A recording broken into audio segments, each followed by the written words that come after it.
Humble girl pays train fare for a stranger, not knowing he is a CEO. What he did surprised everyone. You can skip the introduction. Most of my family are irritated by long ones. Hi, my beautiful family. Welcome back to Mr. Peter Stories. How are you, my family? May God bless each and every one of you. Before we begin today's story, I want to say a special prayer for my beautiful family. May love, peace, and protection surround you always. Let us pray. Father God, we come before you today with grateful hearts. Please watch over my beautiful family, guide and protect them from harm, and fill their lives with peace and joy. May we continue to grow stronger together, united in love and faith. In Jesus' name, amen. But today I need to speak from my heart. My family, something very serious happened. Yesterday I received a threatening email, and there was even a hacking attempt on my channel. On top of that, more than 10 fake channels are stealing my voice, my style, and pretending to be me. Let me be clear. I only have this one channel. I have poured my heart, soul, and hard work into Mr. Peter Stories, but some people are trying to take it away from me. They're even threatening to hack my channel just to stop me from using my own name and style. I won't lie to you, my family. I am deeply hurt, but I trust in God, and I trust in you.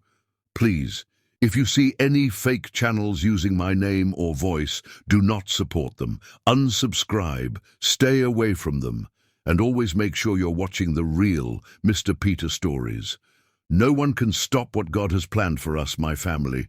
We will rise above this. Now, let's put the sadness aside and dive into a powerful story, just for you, my beautiful family.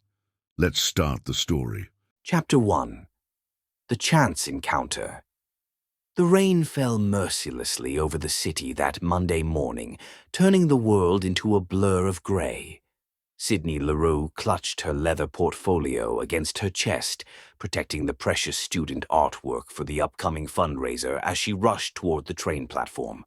Her worn boots splashed through puddles, each step a reminder of the leak in her apartment ceiling she couldn't yet afford to fix.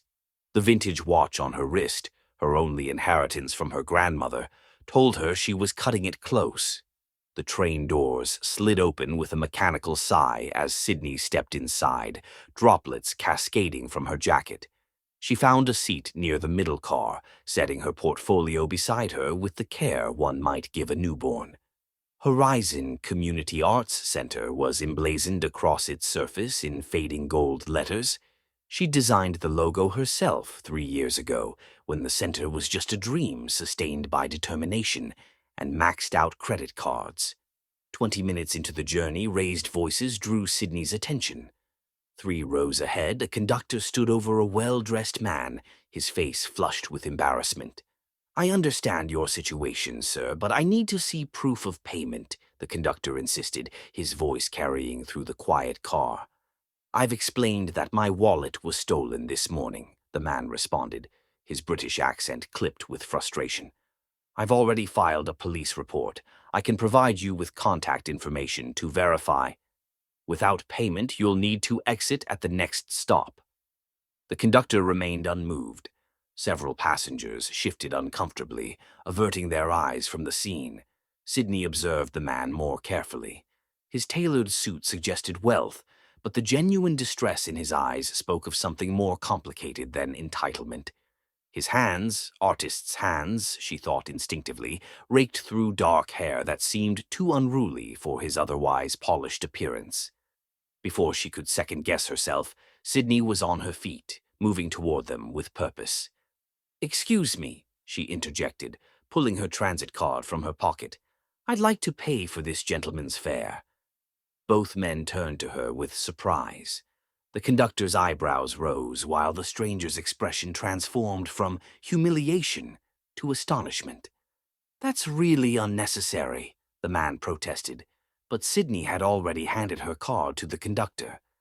"It's already done," she replied with a smile that transformed her face, revealing a small dimple in her right cheek. "Consider it my good deed for the day." The conductor processed the payment and moved on, leaving them in an awkward silence pierced by the rhythmic clacking of the train on the tracks. "I insist on repaying you," the man said, reaching for a business card that wasn't there, another reminder of his stolen wallet. "I'm Jos, by the way, Joss Butler. Sydney LaRue." She offered her hand, noticing the warmth of his grasp, the calluses surprising on what she'd assumed would be corporate soft palms. "And don't worry about it. The universe has a way of balancing things out." Jos studied her with curious intensity. "At least take my contact information so I can—" The train slowed and Sydney gathered her portfolio. "This is my stop." She hesitated, then made an impulsive decision. She pulled out a flyer for her upcoming student exhibition and handed it to him. "If you're ever in the neighborhood, stop by. The kids' work is really something special." Before Jos could respond, Sydney was moving toward the doors, her wild curls bouncing with each step. She turned back just once, catching his gaze still fixed on her, something unreadable in his expression. The doors closed between them like the ending of one story and the beginning of another. Outside, the rain had stopped, and weak sunlight broke through clouds, creating halos around the puddles on the platform. Sydney hurried toward the arts center, unaware that the man she'd left behind was memorizing the address on her flyer, already calculating how soon he could plausibly appear there. Inside the train, Jos Butler, CEO of Horizon Tech, whose net worth exceeded 9 figures, sat holding a wrinkled flyer for a community arts exhibition, feeling strangely like a man who'd just been given something far more valuable than a train fare. For the first time in months, the weight of his company's impending merger, the board's relentless pressure, and the emptiness of his penthouse apartment faded from his mind, replaced by the memory of kind eyes and a dimpled smile. He traced the Arts Center's name on the flyer, a smile tugging at his lips as he realized it shared a word with his company. Horizon. A fitting coincidence for what felt inexplicably like a new beginning. The universe indeed had strange ways of balancing things out. The train resumed its journey through the awakening city, carrying Jos away from his intended destination. He would miss his morning meeting, the first time in his 15-year career. His assistant would be frantic, his board members furious. But as the cityscape blurred outside the window, Jos found himself remarkably unconcerned with any of it. Instead, he pulled out his phone and searched for Sydney LaRue's Arts Center, discovering a modest website with a passionate mission statement about bringing arts education to underserved communities. Photos showed a diverse group of children painting, sculpting, and drawing in a space that looked worn but vibrant with creativity. The last image caught his attention. Sydney surrounded by her students, her smile radiant as she helped a young girl hold a paintbrush. The caption read, "Creating tomorrow's artists today, one brushstroke at a time." Jos felt something stir within him, a forgotten sensation he eventually recognized as inspiration. It had been years since he'd felt it, not since before Horizon Tech became an industry giant, and his life became an endless cycle of acquisitions, expansions, and shareholder meetings. He saved the Arts Center's address to his phone and made a decision. The merger documents would wait. The board meeting would be rescheduled. For once, Jos Butler would follow an impulse that had nothing to do with market analysis or profit margins. As the train continued its journey, Jos found himself watching fellow passengers with new awareness. How many invisible connections were formed and broken each day on this train? How many lives intersected briefly, meaningfully, before continuing on separate tracks? And how many people, like him, moved through life surrounded by crowds yet profoundly alone? For reasons he couldn't yet articulate, Jos knew his encounter with Sydney LaRue wouldn't be their last. What he couldn't know was how completely this chance meeting would transform both their lives, setting them on a collision course that would challenge everything they thought they knew about success, sacrifice, and the extraordinary power of being seen by someone who looks beyond the surface. The train announcer called the next stop, but Jose remained seated, still holding the flyer, still seeing Sydney's face in his mind. For the first time in years, he was in no hurry to reach his destination. Chapter 2. The Search. 3 days passed before Jos Butler gathered the courage to visit the Horizon Community Arts Center. 3 days of distracted meetings where his executives exchanged concerned glances as their normally laser-focused CEO stared out floor-to-ceiling windows. 3 days of uncharacteristic indecision as he typed and deleted texts to his assistant about acquiring the most appropriate thank-you gift for a woman whose only possessions he'd observed were a threadbare portfolio and a vintage watch. In the end, practicality won. Jos arrived at the converted warehouse on Friday afternoon, his driver looking conspicuously out of place in the working-class neighborhood, as Jos emerged carrying 3 large boxes of professional-grade art supplies. The building's faded brick exterior revealed its industrial past, but vibrant murals transformed the utilitarian walls into canvases of possibility. Children's artwork filled every window, a kaleidoscope of imagination framed by peeling paint. Jose hesitated at the entrance, suddenly aware of how out of place his bespoke Italian suit appeared in this environment. Before he could reconsider, joyful chaos erupted from inside. Children's laughter, the clatter of supplies, and above it all, a voice he recognized instantly. "Amazing work, Zuri. I love how you're using complementary colors to create contrast." Jos followed the sound, finding himself in a large open space divided by movable partitions covered in artwork. Afternoon sunlight streamed through skylights, illuminating dust motes dancing above tables where children bent over their creations with infectious concentration. And there was Sydney, moving between students with balletic grace, her hair pulled back in a scarf that exploded with color like a painter's palette. She wore denim overalls splattered with paint over a simple white t-shirt, yet somehow possessed more presence than executives in $1,000 suits who competed for Jos's attention daily. He stood watching, boxes growing heavy in his arms, struck by the authenticity of the scene. No one was performing here. There was no strategic positioning or calculated networking. Just pure creative engagement that made the sleek, minimalist perfection of his corporate headquarters suddenly seem sterile and lifeless. A young boy noticed him first. "Miss Sydney, there's a fancy man with boxes watching you." Sydney turned, her expression cycling rapidly through surprise, recognition, and something unreadable before settling on a polite smile. "Class, continue working on your perspective drawings. I'll be right back."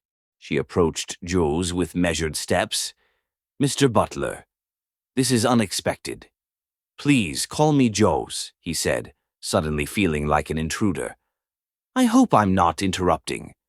We're just finishing our Friday afternoon session." Her eyes fell to the boxes. "Those look heavy." "They're for you." "For the center," he clarified, setting them down. "A proper thank you for the train fare, and please don't say it's too much. Compared to what this place provides for these children, it's nothing." Sydney's professional reserve softened slightly. "The art supply store owner will have a heart attack when I walk in with these. We usually buy the damaged goods they sell at discount." She opened the top box, revealing sets of professional-grade paints, brushes, and canvases. Her fingers traced the supplies with reverence that made Joe swallow hard. "Would you like a tour?" she offered, gesturing around the space. "See what that train fare is really supporting." For the next 30 minutes, Sydney guided Jos through the center as children finished their projects and were collected by parents.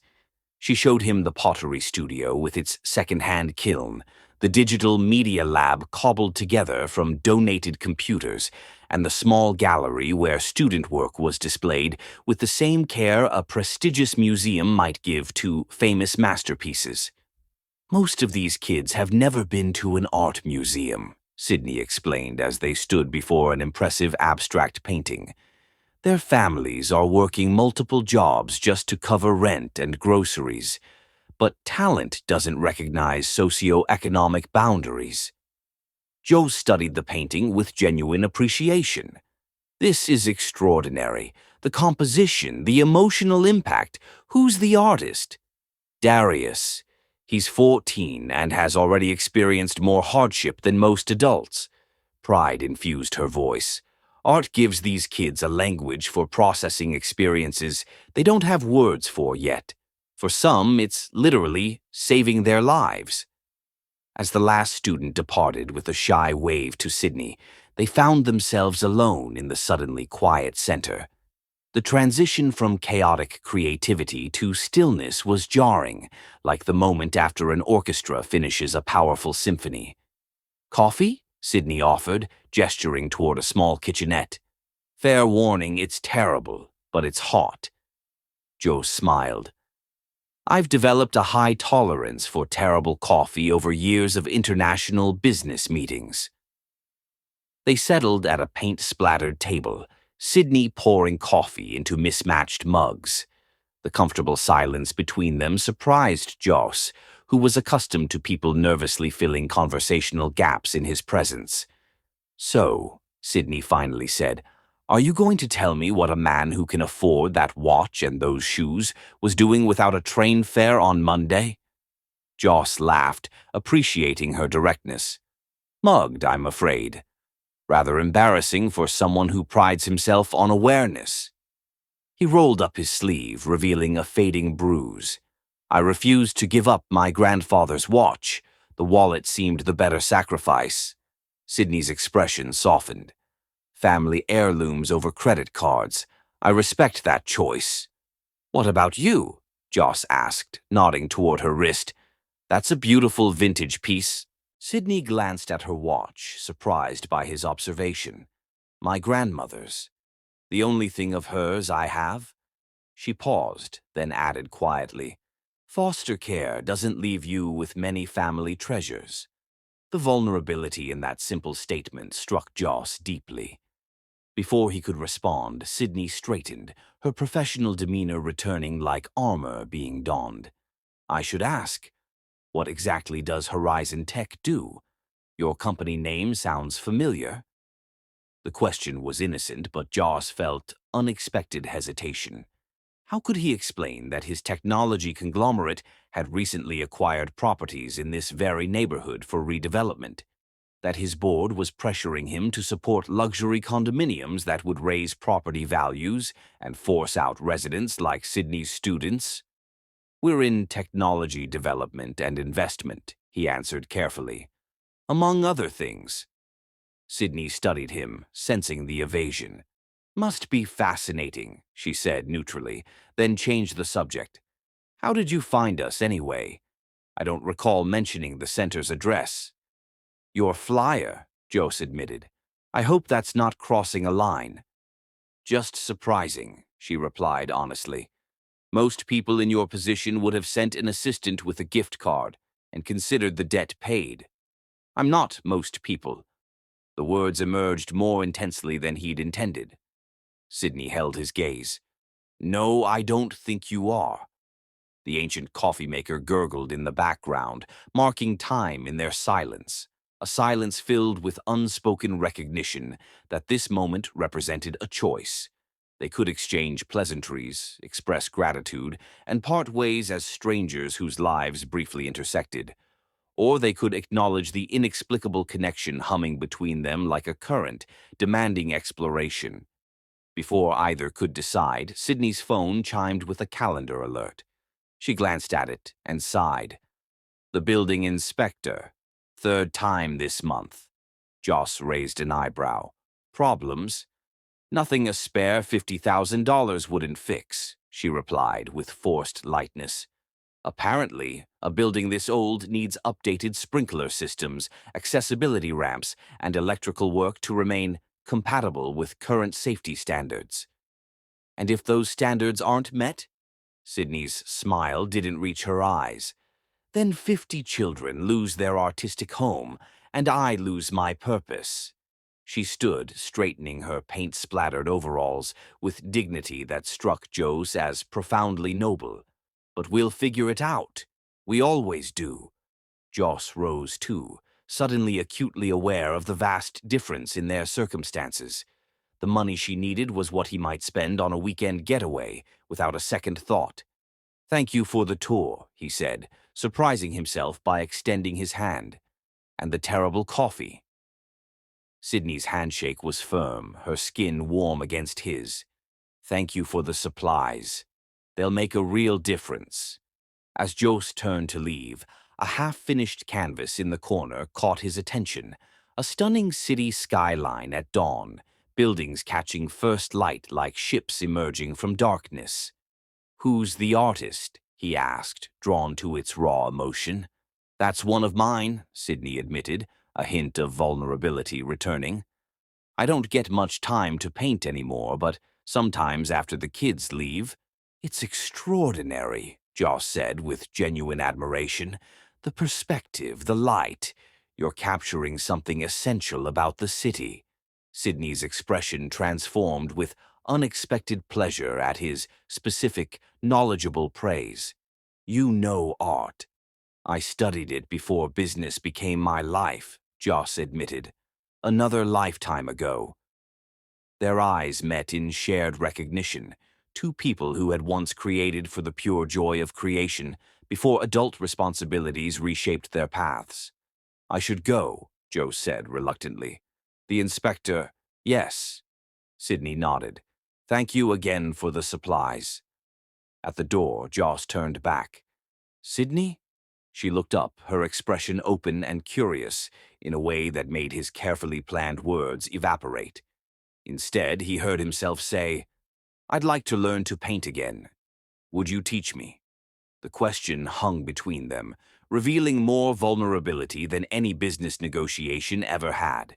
For a terrifying moment, Joss thought she would refuse.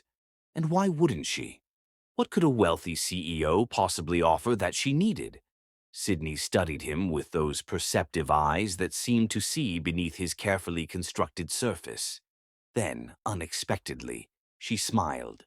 A real smile that transformed her entire face and sent an inexplicable warmth through Jose's chest.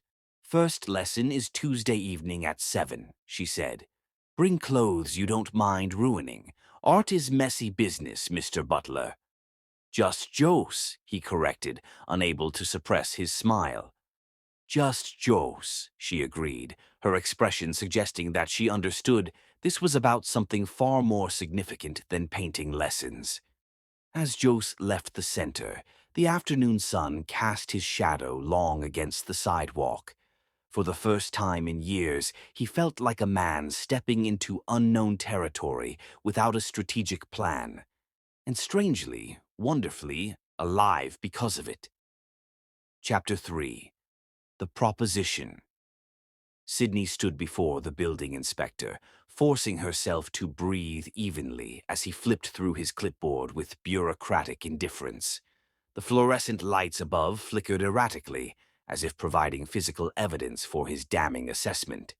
"Ms. LaRue, I don't make these regulations," he sighed, handing her the official notice. "But this building needs significant upgrades to meet code requirements. You've had 3 extensions already." Sydney scanned the document, her stomach sinking at the final deadline. 30 days.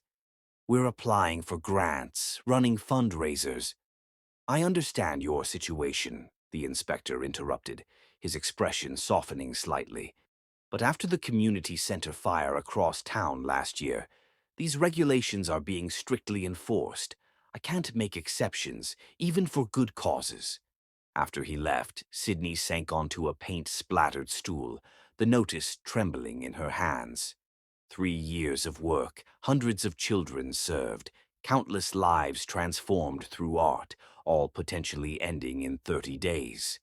The recent fundraiser had barely covered operating expenses, and their grant applications remained unanswered.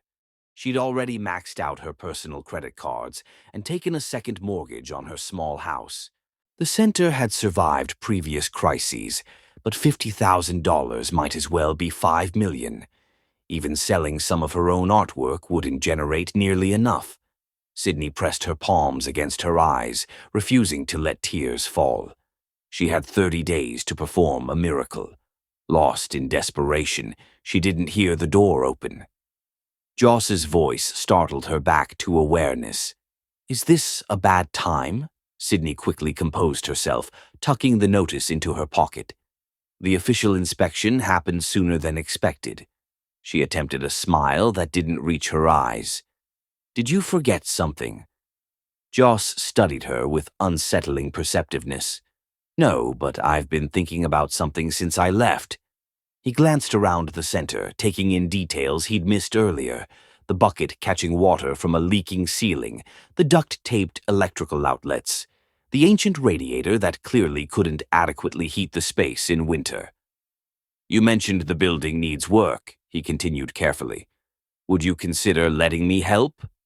Sydney's defenses immediately rose. "We don't need charity, Jose." "I'm not offering charity." He took a step closer. "I'm offering a business proposition."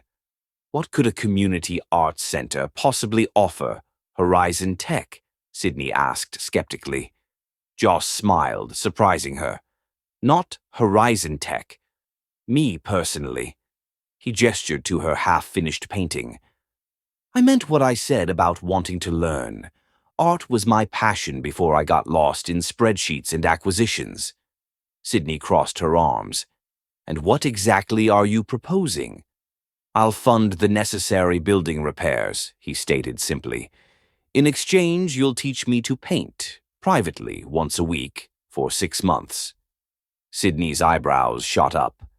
"You want to spend $50,000 on painting lessons?" "I want to rediscover something I lost," Jose corrected, his voice softening with unexpected vulnerability, "and help preserve something valuable in the process." Sydney studied him, trying to discern his true motivation. His expression seemed genuinely earnest, lacking the calculated charm she'd expect from a corporate executive. "Why not just hire a professional artist as a private tutor?" she challenged. "There are instructors with far more impressive credentials than mine." Jose held her gaze steadily. "Because they didn't pay my train fare when I needed it." The simple answer disarmed her completely. "I don't trust easily, Mr. Butler," Sydney admitted after a long moment, "especially men in expensive suits offering solutions to problems they shouldn't know I have." "Just Jose," he reminded her gently. "And skepticism is healthy. Have your lawyer review everything. I'll cover those costs too." Sydney almost laughed. "My lawyer is my friend's cousin who helped me file the 501c3 paperwork in exchange for teaching his daughter watercolors." Joss smiled. "Then I'll have my lawyers draft something simple and fair. You review it, make any changes you want." He paused, then added softly, "This isn't a trap, Sydney. Sometimes help comes from unexpected places, the same way kindness sometimes comes from strangers on trains." The reference to their first meeting struck a chord. Sydney glanced around the center, at the children's artwork covering every surface, the dedicated space she'd built from nothing, the home she'd created for young people who often had nowhere else to express themselves. "Tuesdays at 7, she finally said, extending her hand. "Don't be late, and wear something you don't mind getting paint on." Joss's smile was transformative, erasing the corporate facade and revealing something far more genuine beneath. "I wouldn't dare." 2 weeks later, Sydney stood in the center's main room, transformed by construction crews working at remarkable speed. New electrical systems, accessibility ramps, proper fire exits, a state-of-the-art sprinkler system, all installed by contractors who'd appeared the very day after she'd signed Jose's simple agreement. The building inspector had returned that morning, astonished by the changes, and issued a clean bill of health that would keep the center operational for years to come. Now Sydney waited nervously for Joss's first lesson, an easel set up near the window where the late afternoon light created perfect conditions. She'd spent hours planning what to teach him, vacillating between elementary basics and more challenging concepts. Something told her Joss Butler wasn't a man who responded well to being underestimated. The door opened precisely at 7. Joss entered wearing faded jeans and a simple gray t-shirt, so different from his corporate armor that Sydney momentarily stared. He carried a bottle of wine and wore an expression of such boyish anticipation that something unexpected fluttered in Sydney's chest. "I brought celebration for your building certification," he explained, holding up the wine. "And I dressed for mess, as instructed." Sydney smiled despite her nerves. "The dress code is perfect, but we paint first, celebrate after. Alcohol and proper brush technique don't mix well." Joss set down the wine and approached the empty canvas with reverence that surprised her. His fingers traced the wooden frame of the easel with familiarity. "When did you stop?" Sydney asked quietly, recognizing the look of someone reuniting with a long-lost love. "Senior year of university," Joss answered, his British accent more pronounced with emotion. "My father made it clear that the family expected me to pursue practical applications for my talents." "So you became a tech CEO instead of an artist," Sydney observed, setting up her own easel beside his. "Quite a detour. One that made me very wealthy and very—" He trailed off, searching for the right word.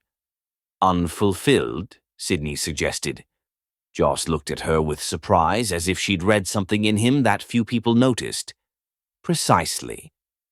Sydney handed him a charcoal pencil. "We start with basic forms. Everything in the world can be broken down into spheres, cylinders, cones, and cubes. Show me what you remember." For the next 2 hours, Sydney watched Joss rediscover his forgotten skills. His natural talent was evident despite years of neglect, his concentration absolute as he sketched with increasing confidence. She provided occasional guidance, but mostly observed his process with professional appreciation and personal fascination. As twilight deepened outside, Sydney turned on the studio lights. Joss blinked, emerging from his creative trance like a diver surfacing from deep water. "I forgot how time disappears," he admitted, looking at his charcoal-stained hands with wonder. "In meetings, I check my watch every 10 minutes. But this—" He gestured to his drawing, a simple arrangement of geometric forms that nonetheless showed remarkable understanding of light and shadow. "You have natural talent," Sydney acknowledged, studying his work. "But more importantly, you have patience. Many technically skilled people lack that." Joss turned to her, his expression open in a way that made him seem younger, unburdened. "Thank you for this. It's been—" He searched for words. "It's been too long. Now we can celebrate," Sydney declared, retrieving the wine and 2 mismatched mugs. The center had no proper glasses. "To passing inspection and returning to abandoned passions." They settled on the worn sofa in the corner, drinking excellent wine from chipped ceramic as darkness fell outside. Their conversation flowed effortlessly, moving from art techniques to childhood dreams, from favorite painters to philosophical perspectives on creativity's purpose. "What made you start the center?" Joss asked, genuinely curious. Sydney traced the rim of her mug, considering how much to reveal. "Art saved me," she finally said. "My life in foster care was unstable. But a high school art teacher noticed I had talent and gave me a key to the art room. I could go there any time, even weekends." Her voice softened with memory. "It became my sanctuary. I promised myself that if I ever had the means, I'd create that same safe space for other children." Joss absorbed this, his respect for her visibly deepening. "And you did exactly that. With considerably less funding than Horizon Tech," Sydney joked, deflecting the intensity of his admiration. "Money doesn't always build meaningful things," Joss replied thoughtfully. My company's worth billions, but what have we really created? Faster technology, more efficient systems, all tools that ultimately distance people from real connection. Says the man who just funded our entire building renovation, Sydney pointed out with a smile. Joss laughed, the sound warm and genuine. Perhaps I'm finally finding better uses for it. Something shifted in the atmosphere between them, a deepening connection that went beyond teacher-student or benefactor-recipient. For a moment, they were simply two people recognizing something essential in each other. The center's ancient heating system kicked on with a mechanical groan, breaking the spell. Sydney glanced at her watch, surprised to find it was nearly midnight. I should go, Joss said, rising reluctantly. But I'll see you next Tuesday. Same time, Sydney confirmed, walking him to the door. Bring your courage. We're moving to color, and there's no hiding behind the forgiving nature of charcoal. At the threshold, Joss turned back. Sydney. Yes. Thank you. The words were simple but laden with meaning that extended far beyond the evening's lesson. Sydney smiled, something new and unfamiliar warming her chest. Thank you for remembering how to see. After Joss left, Sydney remained in the doorway, watching his retreating figure until he turned the corner. The practical part of her mind warned against the dangerous territory she was entering, developing feelings for a man whose world operated by entirely different rules than hers. But another part, the artist's heart that recognized authenticity in unexpected places, whispered that sometimes the most beautiful creations emerged from the most unlikely combinations. Sydney closed the door and returned to their easels, still standing side by side in the quiet studio. She studied Joss's drawing, technically proficient but revealing something more valuable, the unmistakable mark of someone rediscovering their authentic voice after years of silence. With gentle fingers, she touched the edge of his canvas, leaving a small, almost imperceptible fingerprint in the corner, an artist's tradition of blessing another's work. Whether their paths continued to intertwine or diverged after their 6-month arrangement, Sydney had the unshakable sense that something significant had begun this evening. Something neither of them had been looking for, but both had perhaps been waiting to find. Chapter 4. Walls Coming Down. The Tuesday evening painting sessions quickly became sacred territory for both Sydney and Joss. Week by week, as autumn leaves turned from vibrant orange to brittle brown outside the studio windows, something equally transformative was happening inside. Joss's dormant artistic talents reawakened under Sydney's patient guidance, while the carefully constructed walls they'd built around their hearts began to show the first signs of vulnerability. You're still thinking like a CEO, Sydney observed during their 5th session, watching Joss struggle with a particularly challenging perspective exercise.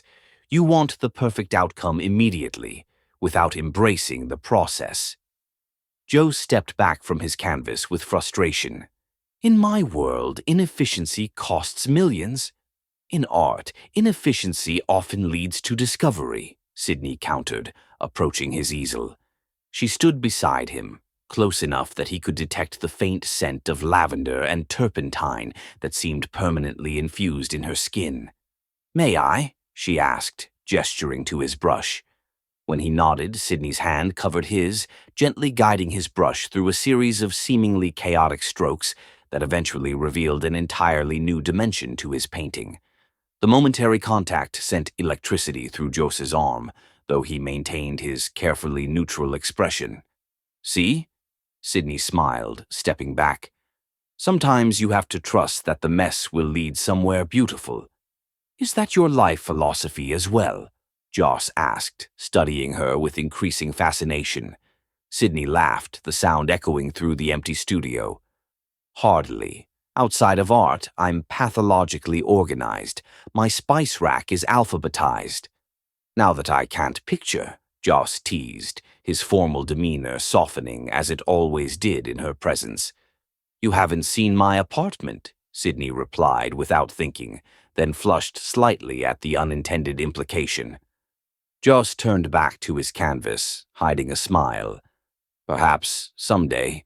These moments, brief exchanges laden with unacknowledged tension, had become increasingly frequent between them.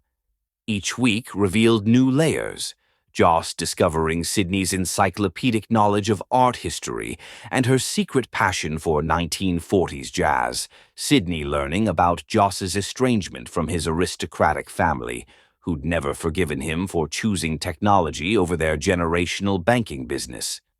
On this particular Tuesday, rain lashed against the windows with unusual ferocity, creating a cocoon of intimacy around their shared workspace. They'd moved from basic techniques to personal expression, with Sydney encouraging Joss to paint from memory rather than observation. "Paint something that represents a turning point in your life," she'd instructed. "A moment where everything changed." Joss worked with uncharacteristic hesitation, his brush moving tentatively across the canvas. Sydney focused on her own work, occasionally glancing at his progress with professional curiosity. When they broke for their customary mid-lesson tea, Joss had upgraded the center's kitchen with a proper electric kettle and quality tea after complaining about Sydney's microwave method. She saw his painting clearly for the first time and fell silent. He'd created a stunning depiction of a train interior, morning light streaming through windows onto empty seats. In the foreground, a single train ticket lay abandoned on the floor, rendered with such precision it seemed one could reach into the canvas and pick it up. The perspective drew the viewer's eye toward two figures in the distance, mere suggestions of forms rather than detailed portraits, yet somehow capturing a moment of profound connection. "It's the day we met," Sydney said softly, recognition dawning. Joss nodded, unable to meet her eyes. "You asked for a turning point."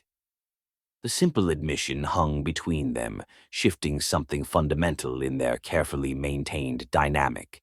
Sydney's hand moved unconsciously to her chest, as if physically containing the emotion his words evoked. "Would you like to see mine?" she offered, leading him to her easel. Sydney's canvas depicted a child's hand, small, dark-skinned, rendered with exquisite detail, reaching toward an adult hand offering a paintbrush.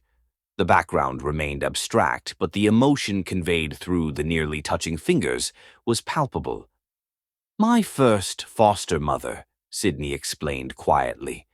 "She had no money for toys, but she bought me a set of watercolors from the dollar store. She said, 'Some kids need words to speak their truth. I think you need colors.'" Joss studied the painting with genuine admiration. She was right. "She died before I could thank her properly," Sydney continued, vulnerability evident in her voice. "Before I could tell her that her small kindness changed everything for me." "Sometimes the most profound impacts come from the smallest moments of humanity," Joss replied, thinking of his own painting, of a simple train fare that had somehow altered his entire perspective. The rain intensified outside, drumming against the windows like insistent memories demanding acknowledgement. Thunder rolled in the distance as they returned to their paintings, each acutely aware of the subtle shift that had occurred between them. Later, as they cleaned brushes side by side at the industrial sink, Joss broke their comfortable silence. "Tell me about foster care, if you don't mind." Sydney's hands stilled momentarily before resuming their methodical cleaning. "7 homes in 12 years, she began, her voice matter-of-fact despite the weight of her words. "Some were decent, some were nightmares, none were permanent." "That must have been incredibly difficult for a child," Joss observed, his voice gentle.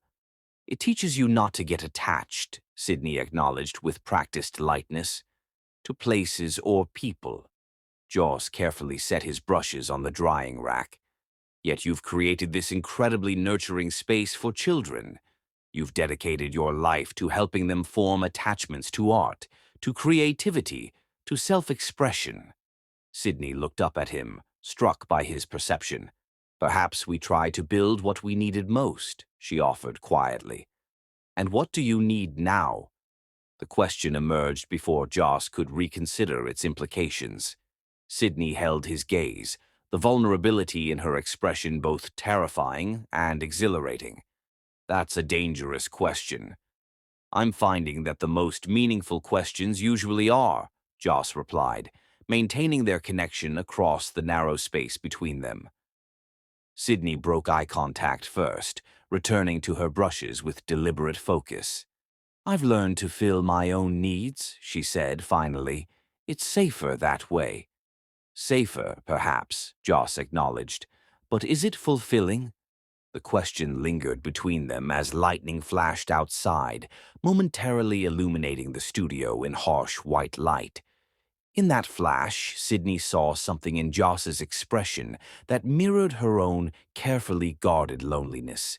The isolation of someone who had built a life that looked impressive from the outside, but left them hollow within. Your turn for uncomfortable revelations, Sydney deflected, hanging her brushes on the drying rack. Tell me about your family, the banking dynasty you abandoned for tech. Joss's smile held no humor. Not much to tell. The Butlers have been moving money for generations, old money serving even older money. I was the disappointing heir who preferred painting to portfolios and coding to client meetings. But you still ended up in business, Sydney observed. On my terms, Joss clarified. Technology felt democratic, creating tools anyone could use rather than services only the wealthy could access. He paused, a shadow crossing his features. At least, that was the original vision. And now, Sydney prompted, sensing his disillusionment.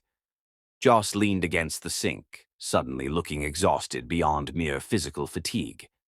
Now I run board meetings where we discuss market penetration and shareholder value while the original mission gets lost in quarterly projections. He shook his head. My father would be ironically proud. The raw honesty in his admission struck Sydney deeply. Without thinking, she reached out, her paint-stained fingers lightly touching his forearm in a gesture of understanding. The simple contact sent electricity through both of them, causing Sydney to withdraw her hand as if burned. It's getting late, she said, taking a step back, and the storm's getting worse. As if on cue, the lights flickered ominously, then stabilized. Joss glanced at his watch, surprised to find it was nearly midnight. Their lessons, originally planned for 2 hours, had stretched progressively longer each week. I should go, he agreed reluctantly. My driver's probably asleep in the car by now. Sydney rolled her eyes. Of course you have a driver waiting. Professional hazard, Joss replied with a self-deprecating smile. Though lately I've been considering the merits of public transportation. I've had rather extraordinary luck there. Their eyes met again, amusement giving way to something deeper, more complex. The studio felt charged with unspoken possibilities and equally powerful hesitations. Another crack of thunder broke the moment, followed by the distinct sound of heavy rain finding a new leak in the ceiling. Perfect, Sydney sighed, grabbing a bucket from the utility closet. Just what we needed. Joss watched her position the bucket with practiced efficiency. I thought we fixed all the leaks. Buildings this old have secrets, Sydney replied, water already drumming rhythmically into the container. Just when you think you've solved all the problems, new ones appear. Like people, Joss observed quietly. Sydney looked up at him, struck by the parallel. Exactly like people. A particularly violent gust of wind rattled the windows, making them both jump. Sydney's phone chimed with a weather alert, which she checked with growing concern. Flash flood warning, she announced. They're recommending no travel for the next few hours. She glanced at Joss apologetically. You might be stuck here for a while. Joss pulled out his own phone, scrolling through weather updates. My driver confirms the roads around here are already underwater. He looked up, an unexpected lightness in his expression. "It seems we're having an impromptu sleepover." Sydney laughed despite her concern. "I hope you don't expect 5-star accommodations. We have a couch in the break room and emergency blankets for when the heat fails." "I've slept in worse conditions during startup days," Joss replied, rolling up his sleeves. "More concerning is this leak. Do you have more buckets?" For the next hour, they worked side by side, securing the studio against the storm's assault, positioning containers under new leaks, moving artwork to safer locations, and reinforcing a window that threatened to give way under the wind's pressure. The shared crisis created a new dimension to their relationship, partners in a minor emergency, revealing how naturally they worked together. When they'd done all they could, Sydney produced emergency candles from a supply cabinet. "Just in case the power goes," she explained, setting them strategically around the space. "The backup generator only powers essential systems." "You're remarkably prepared," Joss observed. "Foster care survival skills," Sydney replied with practiced lightness. "Always plan for the worst while hoping for the best." Joss studied her in the soft candlelight. "Is that why you hesitate to trust this? Whatever's happening between us?" The direct question caught Sydney off guard. For weeks, they'd been dancing around the growing attraction, the deepening connection that transcended their teacher-student arrangement. Now, trapped together by nature's fury, the pretense seemed impossible to maintain. "I don't know what's happening between us," Sydney answered honestly, sinking onto the worn sofa. "I know you're a student. I know you funded this center. I know our worlds couldn't be more different." Joss sat beside her, careful to maintain a respectful distance. "Those are facts, not feelings." Sydney met his gaze directly. "Feelings are dangerous luxury items for someone like me." "Like you. Someone who's learned that permanence is an illusion," she clarified. "People leave, Joss. Sometimes by choice, sometimes by circumstance, but the result is the same." Joss was silent for a long moment, the storm's chaos outside contrasting with the strange stillness between them. "What if," he finally said, his voice barely audible above the rain, "just once, someone stayed?" The vulnerability in his question cracked something open inside Sydney, a door she'd kept firmly closed since childhood. "I don't know," she whispered. "I've never experienced that." "Neither have I," Joss admitted, surprising her. "Not really. I've had relationships, of course, but always with an escape route carefully mapped. Always with people who wanted Joss Butler, CEO, not just Joss. The man who forgot his wallet," Sydney supplied with a small smile. "Exactly," Joss laughed softly. "The imperfect human beneath the press releases." Sydney turned to face him fully. "I see him, you know. That man. More clearly with each lesson." Joss's eyes darkened with emotion. "That's what terrifies and exhilarates me. You see parts of me I'd forgotten existed." Outside, the storm reached new intensity, rain hammering against the windows like nature's percussion. Inside, a different kind of storm was brewing, one composed of long-suppressed desires and carefully guarded hearts, finally considering the possibility of surrender. "I should check the other rooms for leaks," Sydney said suddenly, standing with nervous energy. The intensity of the moment overwhelmed her practiced defenses. Joss remained seated, respecting her need for space. "Of course." Sydney moved through the darkened center, checking windows and positioning additional buckets, her mind racing. Every instinct, honed by years of disappointment, warned her to maintain boundaries, to protect herself from inevitable pain. Yet something deeper, something starved for genuine connection, urged her toward the extraordinary man sitting in her studio, a man who looked at her with such unguarded appreciation that it made her breath catch. When she returned, Joss had built a small nest of emergency blankets on the floor beside their easels and was studying his train painting with critical focus. "It needs something," he he said without turning. "It feels unfinished." Sydney approached, grateful for the shift to safer artistic territory. She stood beside him, considering the canvas. "It needs resolution. Right now, the figures are disconnected. The viewer is left wondering if they ever truly meet." Joss turned to her, the painting forgotten. "Do they meet?" Sydney knew they weren't discussing art anymore. "That depends." "On what?" "On whether they're brave enough to risk disappointment for the possibility of something extraordinary." Joss took a careful step closer. "And if one of them has spent a lifetime avoiding risks, then perhaps the other needs to be brave enough for both," Sydney whispered. The center's lights flickered once, twice, and then went out completely, leaving them in darkness broken only by the candle's warm glow and occasional flashes of lightning. In that intimate illumination, Joss slowly raised his hand to Sydney's face, giving her every opportunity to pull away. She didn't. His fingers traced her cheekbone with reverent gentleness, as if she were made of precious materials that might shatter under too firm a touch. "I've wanted to do this since you handed that conductor your train pass," he confessed. Sydney leaned almost imperceptibly into his touch. "I've wanted to let you since you showed up with art supplies and actually knew the difference between cadmium red and alizarin crimson." Joss laughed softly, the sound vibrating between them. "Very discerning standards." "The highest," Sydney agreed, her own hand rising to cover his against her cheek.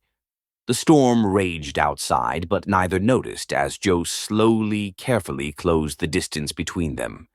His lips met hers with gentle question rather than presumptive demand, a kiss that asked permission even as it was given.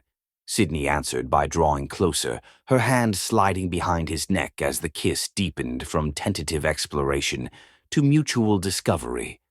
When they finally parted, both slightly breathless, Sydney rested her forehead against his.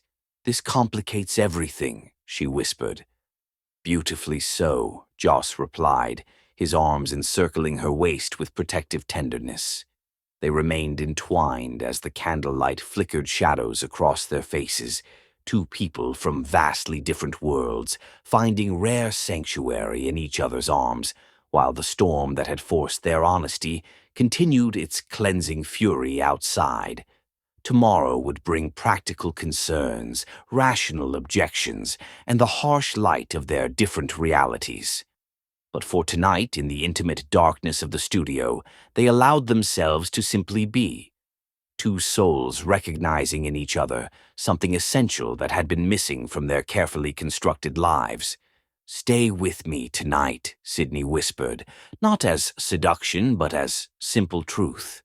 "Just stay." Joss's answer was another kiss, this one deeper, an unspoken promise that, for this night at least, neither would be alone with their walls finally, beautifully coming down. Chapter 5. The Gala. 3 weeks after the stormy night that transformed their relationship, Sydney stood before a mirror, barely recognizing her reflection. The midnight blue gown, borrowed from her friend Zara, draped elegantly across her figure, her wild curls tamed into a sophisticated updo. Tonight marked her first appearance in Joss's professional world, accompanying him to Horizon Tech's annual charity gala. "I feel like I'm playing dress-up," Sydney admitted, touching her grandmother's silver pendant, "like I'm pretending to belong in his world." "Honey, with those cheekbones, you could belong anywhere," Zara assured her. "Besides, you're not going for the other guests, you're going for him." When Sydney opened her door to Joss, the appreciation in his eyes made every moment of preparation worthwhile. He stood momentarily speechless, taking in her transformation. "You are breathtaking," he finally managed, his voice roughened with genuine emotion. The sleek black car waiting at the curb represented everything Sydney found intimidating about Joss's world. Its opulence, its exclusivity, its casual relationship with wealth she could scarcely comprehend. As the chauffeur held the door, she hesitated imperceptibly. Joss noticed, squeezing her hand reassuringly. "We don't have to go. We could get takeout and eat on your rooftop instead." The genuine alternative touched Sydney deeply. "No," she decided. "I want to see this part of your life." The hotel's grand ballroom dazzled with crystal chandeliers and elegantly dressed attendees. Sydney's grip on Joss's arm tightened as they entered, hundreds of eyes assessing the company's CEO and his unexpected companion. To her surprise, she found herself enjoying these interactions. Her genuine curiosity and refreshing authenticity drew people to her, creating moments of real connection amid the social performance. They reached the auction area, where Joss guided Sydney toward a section she hadn't noticed. There, illuminated by perfect lighting, hung 12 framed pieces of artwork she instantly recognized. "These are from my students," Sydney gasped. Each piece was accompanied by an artist's statement and starting bid significantly higher than she would have imagined possible. "I suggested that instead of auctioning golf clubs or weekend getaways, we might offer something with soul," Joss explained. "Every cent goes directly to the center's scholarship fund." Sydney turned to him, momentarily forgetting their public setting. "This is extraordinary. These children have never had their work seen outside our neighborhood, let alone valued like this." "They deserve to be seen," Joss replied simply. "As do you." Their moment was interrupted by Margaret Pemberton, Joss's godmother, whose sharp assessment of Sydney quickly turned to approval. "I like her, Josiah," she declared after their conversation. "She hasn't once mentioned your net worth or family connections, which already places her leagues above your usual companions." Later, as the auction commenced, Sydney watched in astonishment as her students' artwork triggered spirited bidding wars, ultimately fetching prices that would fund scholarships for years to come. When one piece sold for an amount exceeding her annual salary, tears pricked her eyes. As formal proceedings concluded, Joss led Sydney to the dance floor. "Was it terribly arduous?" he asked, guiding her through elegant steps. "My world, I mean." "Not arduous, just different," Sydney replied honestly. "Everyone seems to be performing rather than simply being." "Including me?" Joss asked, vulnerability flickering across his features. "At times," Sydney acknowledged gently. "There's a version of you that emerges here, more polished, more strategic." She touched his face. "But I still see you beneath it." "And what do you see?" Joss asked, drawing her fractionally closer. "The man who gets lost in creating a simple, still life for hours. The man who brings me coffee exactly how I like it. The man who sees value in children's artwork." Sydney's voice softened. "That's the man I'm falling in love with, Joss." The confession hung between them, unplanned yet undeniable. Before Joss could respond, they were interrupted by an approaching couple. "Joss, there you are," the man called. "We've been trying to catch you all evening." Joss introduced Calvin Porter and his wife, with Sydney quickly assessing Calvin as the kind of businessman who measured worth entirely in financial terms. "We were just admiring your date's little art project," Calvin remarked condescendingly. "Clever PR move. Speaking of good causes, have you considered our proposal for the Monroe Street development? Perfect location for your new tech campus?" Sydney felt Joss stiffen beside her. "Monroe Street," she repeated. "In the East District." "Prime real estate," Calvin confirmed. "Currently wasted on outdated housing and small businesses." "Most of my students live in that neighborhood," Sydney said quietly, pieces falling into place. "Those outdated housing units are their homes." As Calvin departed, Sydney stepped back from Joss, emotional distance matching physical withdrawal. "Your company is planning to displace dozens of families from affordable housing. Families whose children come to my center." "It's complicated, Sydney," Joss explained. "I've been fighting the board on this for months. That's why I've been avoiding Calvin. But you're the CEO, Sydney pressed. Doesn't the final decision rest with you? In theory, Joss admitted. But I answer to shareholders who see only profit margins. I've been trying to find alternative locations. Sydney shook her head, the beautiful evening suddenly tarnished. I need some air. On the terrace, Joes joined her. Please believe me, I've been fighting this project for exactly the reasons you're upset. Sydney turned to face him. Then use tonight. All these wealthy people who just spent thousands on children's artwork.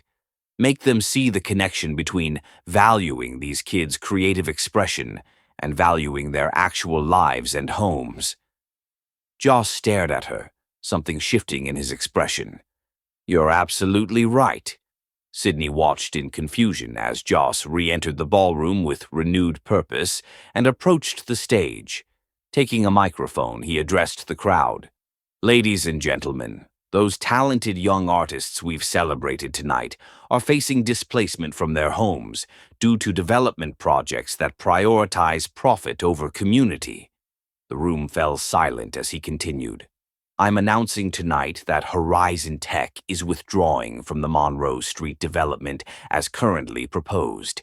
Instead, we're initiating a collaborative redesign that will include affordable housing units, community spaces, and an expanded arts center.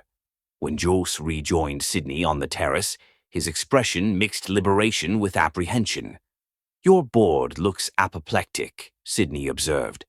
They'll survive, Joss replied, or they won't, and we'll rebuild with people who share this vision. Sydney studied him with new eyes. You might have just torpedoed your career. Perhaps, Joss acknowledged, taking her hands, but I've rediscovered something far more valuable. His voice softened. And for what it's worth, I'm falling in love with you too, Sydney LaRue. Prove it, she whispered, her challenge gentle yet unmistakable.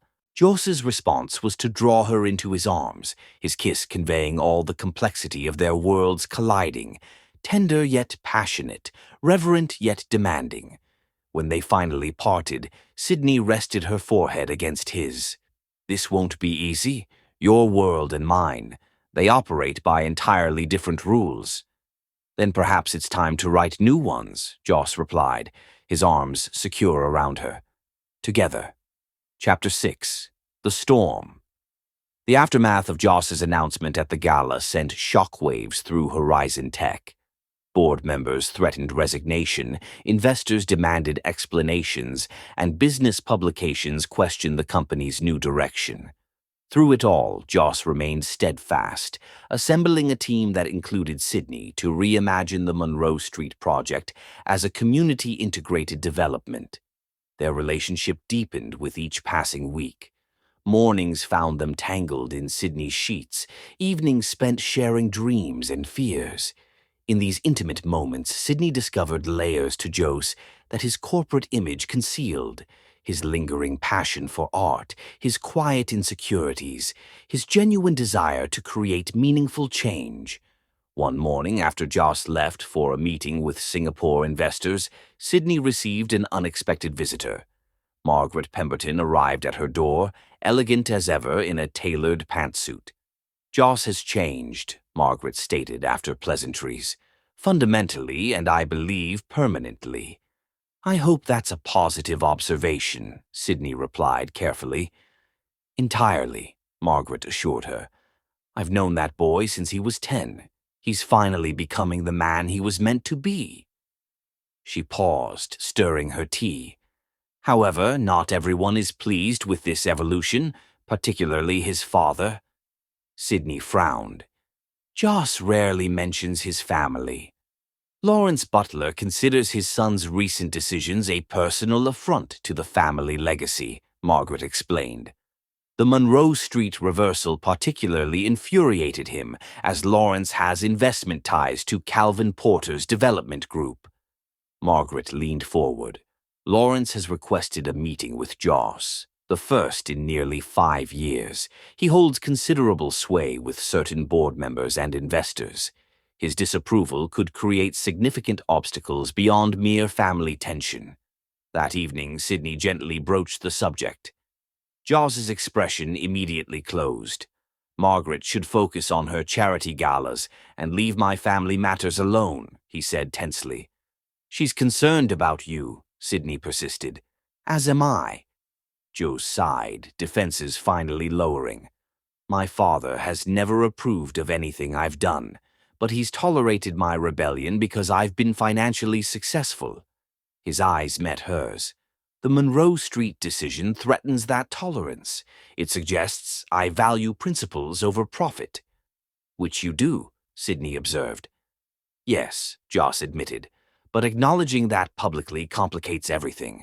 My father could create significant obstacles with the board and investors. You don't have to face him alone, Sydney offered. Joss looked up, surprised. You're offering to come with me? If you want me there, yes. Joss studied her with wonder.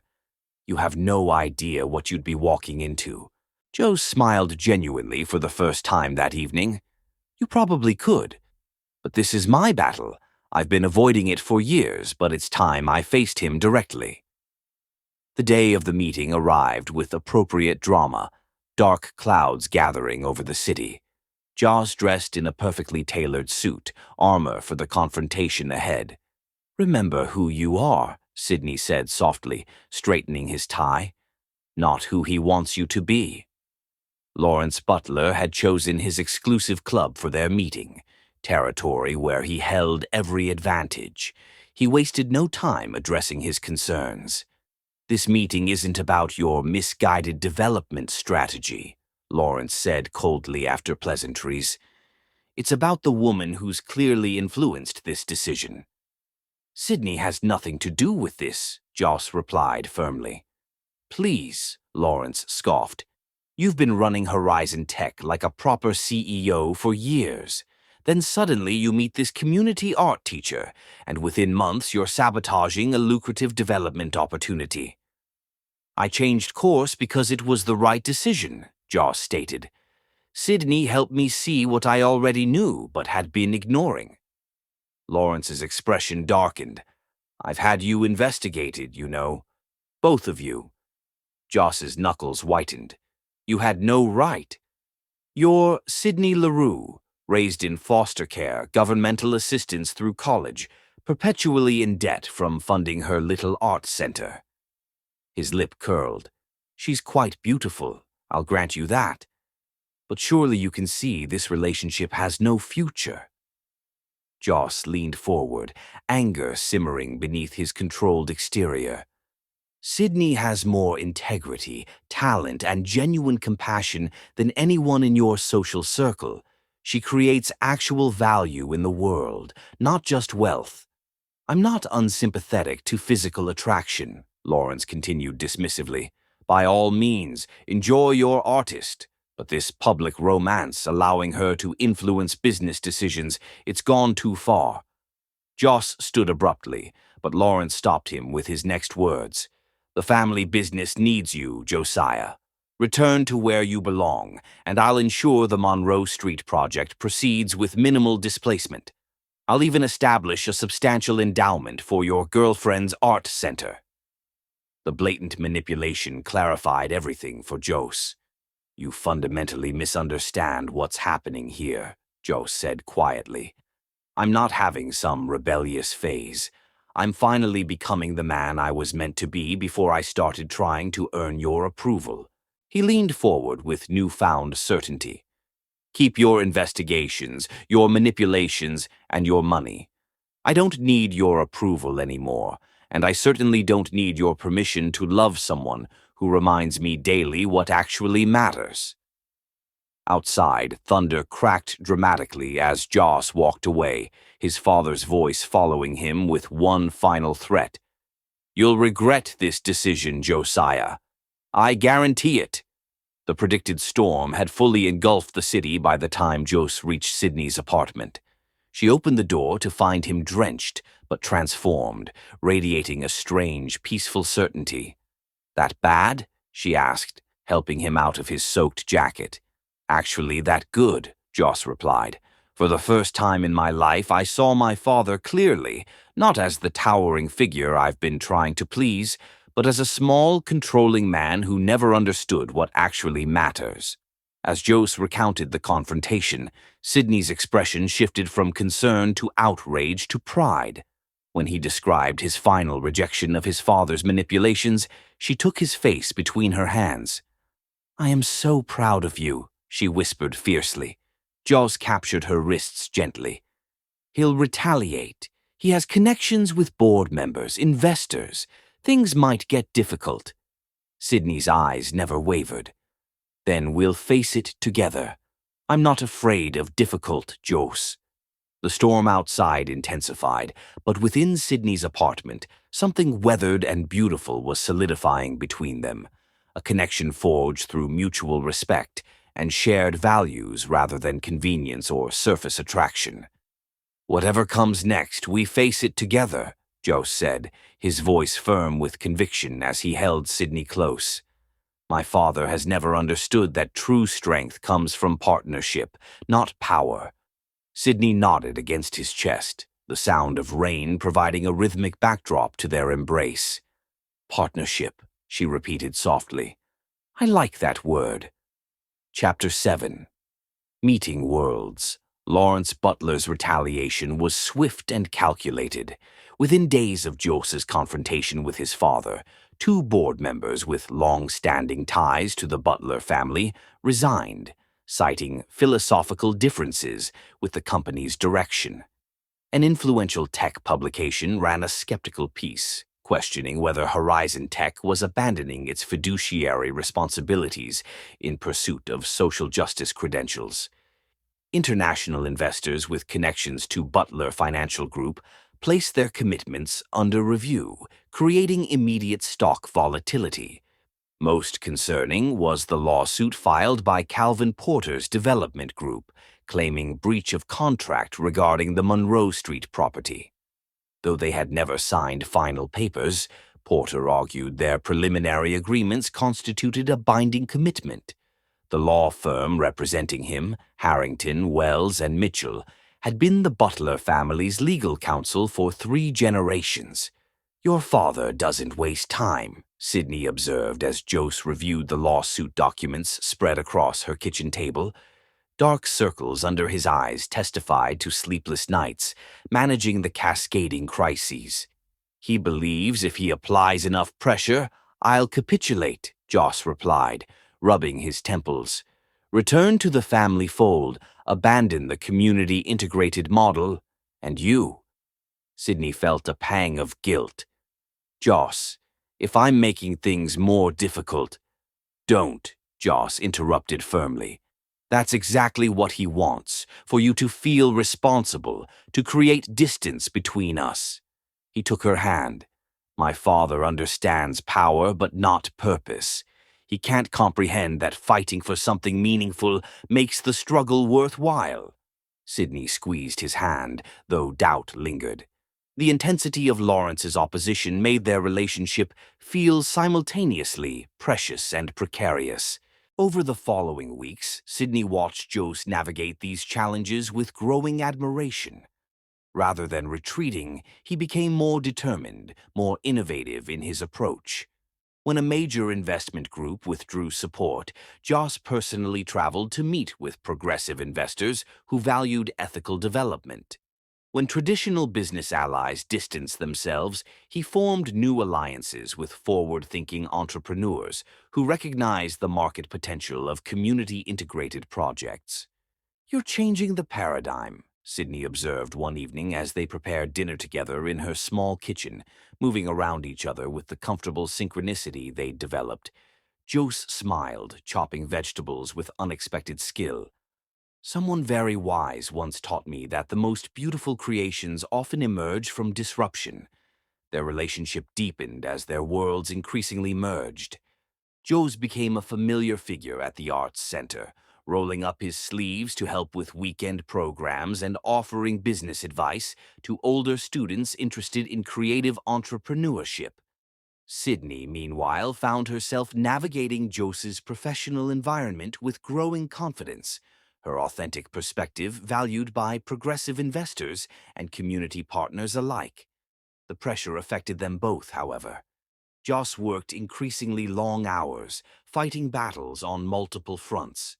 Sydney threw herself into center activities, partly from passion but also from worry that her presence in Joss's life was complicating an already difficult situation. Their time together became precious but limited, often interrupted by urgent calls or emails. The strain reached breaking point when Sydney attended a gallery opening featuring one of her former students, now a rising star in the art world. Joss had promised to join her, but texted at the last minute. Another emergency board meeting required his presence.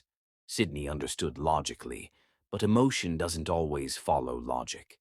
Walking alone through the crowded gallery, hearing couples discussing the artwork, she felt a familiar loneliness resurface, the isolation of the foster child always on the outside looking in. Later that night, Joss arrived at her apartment, exhaustion evident in every line of his face. "I'm sorry," he said immediately.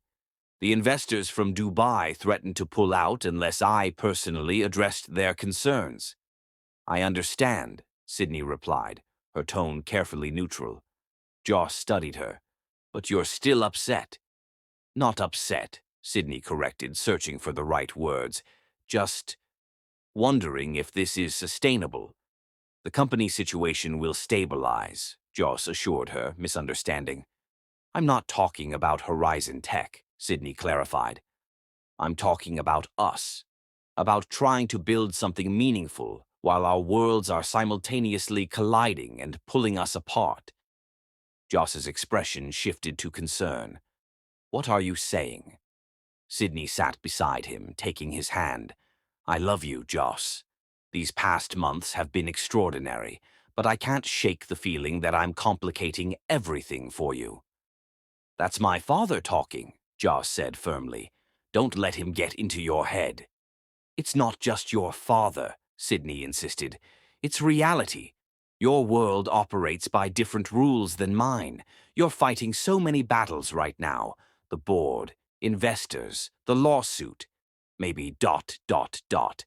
"Maybe what?" Joss prompted when she hesitated. "Maybe we need to step back until things stabilize," Sydney suggested, the words painful to speak. "Give you space to secure your company's future without relationship complications." Joe stared at her incredulously. "You think what we have is a complication?" "From a practical perspective?" "Yes," Sydney admitted honestly. "Your life would be simpler right now without me in it." "Simpler and infinitely less meaningful," Joss countered, taking both her hands. "Sydney, you're not a complication. You're my clarity. Everything I'm fighting for, the ethical development, the community integration, even standing up to my father, it's all an extension of what you've helped me rediscover in myself." He drew her closer, his gaze intense. "Don't let my father win by making you doubt us."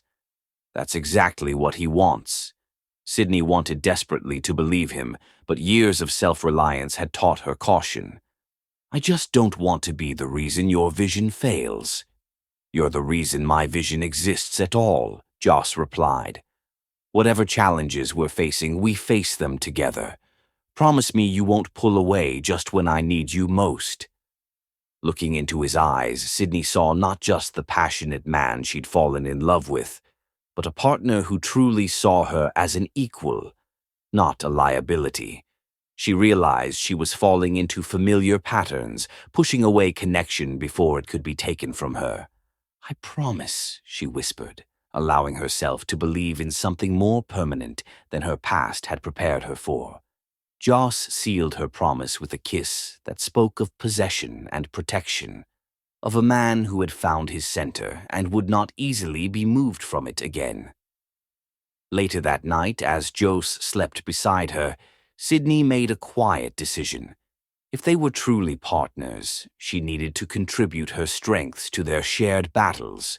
She couldn't fight corporate lawyers or sway investors, but she understood community and had her own kind of influence. It was time to use it. Chapter 8. Recognition and Doubt. 3 weeks later, Sydney stood nervously in the community center's main gallery, surveying the transformed space. Student artwork hung professionally alongside pieces from established artists who had donated their work for the exhibition. Local journalists mingled with neighborhood families and, most surprisingly, several influential art world figures who had accepted her invitation. "This is extraordinary," Jose murmured beside her, looking handsome in a casual blazer, deliberately dressed down to make community members comfortable. "How did you organize all this in just 3 weeks?" Sydney smiled. "I have my own network. Not as wealthy as yours, perhaps, but passionate about arts education."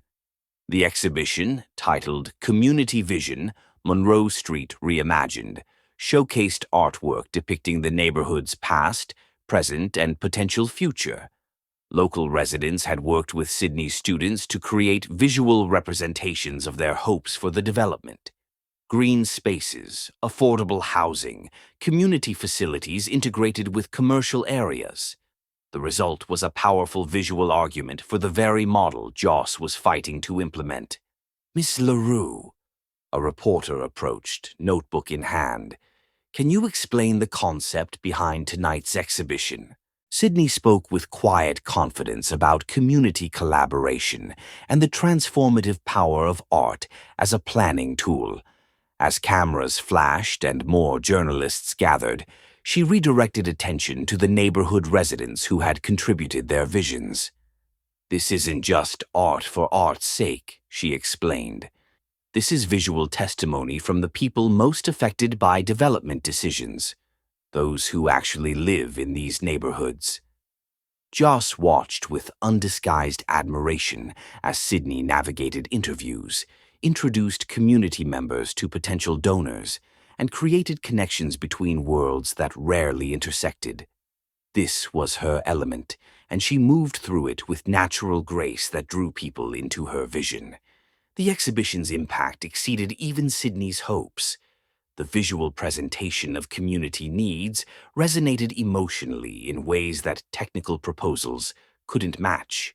Several influential city council members in attendance publicly endorsed the integrated development approach. A prominent architecture journal committed to a feature spread. Most significantly, the human stories behind the artwork neutralized portrayal of the development as merely a corporate social responsibility tactic. "You've completely changed the narrative," Jose told Sydney later that night, as they walked home beneath star-filled skies. "The lawsuit looks petty in contrast to this community solidarity." Sydney squeezed his hand. "We're stronger together. Your corporate brilliance, my community connections." The exhibition marked a turning point in the Monroe Street battle. Positive press began outweighing negative. 2 board members who had been wavering publicly affirmed their support for Jose's vision. The Community Advisory Board, energized by the exhibition's success, became more vocal advocates in city planning meetings. Even Joss's professional world began showing Sydney increased respect. Margaret Pemberton hosted a dinner where Sydney was seated beside the dean of the city's prestigious Art Institute, leading to discussions about potential collaboration with her center. When an architectural magazine interviewed Jose about the development, he insisted Sydney join the conversation as a community partner. "Your girlfriend is quite impressive," the journalist commented afterward. "Not at all what I expected." Joss raised an eyebrow. "And what exactly did you expect?" The journalist had the grace to look embarrassed. "The rumors suggested she was, well, perhaps out of her depth in your world." "The truth," Joss replied with elegant precision, "is that I'm working to be worthy of hers." As autumn transitioned to winter, their relationship flourished alongside their professional collaboration. Sydney found herself increasingly comfortable in Jose's world, while he discovered genuine joy in her community-centered life. They established rituals that honored both. elegant restaurant dinners followed by walks through Sydney's eclectic neighborhood, Sunday mornings in his luxury apartment, balanced by afternoons helping at community center events. Even the lawsuit showed signs of resolution. Joss's legal team had found inconsistencies in Calvin Porter's claims, and settlement discussions had begun. Though Porter publicly maintained his position, privately he acknowledged the shifting public sentiment made fighting the community-integrated model increasingly difficult. Then came an unexpected invitation that tested their carefully constructed balance. "The Global Innovation Summit in London," Sydney repeated, reading the formal invitation Joss had handed her. "For 2 weeks. I've been asked to deliver the keynote on ethical urban development," Joss explained, unable to hide his excitement. "Our Monroe Street project is being featured as a case study in community-integrated corporate expansion." Sydney smiled, genuinely happy for this recognition. "That's extraordinary, Joss. You've changed the conversation globally." "We've changed it," Joss corrected. "That's why the invitation includes you. They want both corporate and community perspectives represented." Sydney's smile faltered slightly. "London, for 2 weeks. Is that a problem?" Joss asked, noticing her hesitation. "No, of course not," Sydney assured him quickly. "It's just the center's winter program is starting, and we have the grant proposal deadline." "We'd leave after the program launch," Joss offered, "and you could work on the grant proposal from London." "My family has a flat in Kensington we could use." The casual mention of his family's London property highlighted yet again the vast differences in their backgrounds. Sydney pushed aside the momentary disorientation. "It sounds wonderful," she said, meaning it despite her lingering concerns. As they began preparations for the London trip, the final pieces of their professional collaboration were falling into place. The lawsuit with Porter was moving towards settlement. The board had officially approved the community-integrated development model, and Sydney's center was being studied as an exemplary case of arts-based community engagement. Yet alongside these victories, subtle tension remained. Sydney sometimes caught Joss watching her with an expression that seemed to contain a question he couldn't quite articulate. And Sydney herself occasionally felt vertigo at the rapid evolution of her life, from struggling community arts director to international speaker and respected partner of a corporate visionary.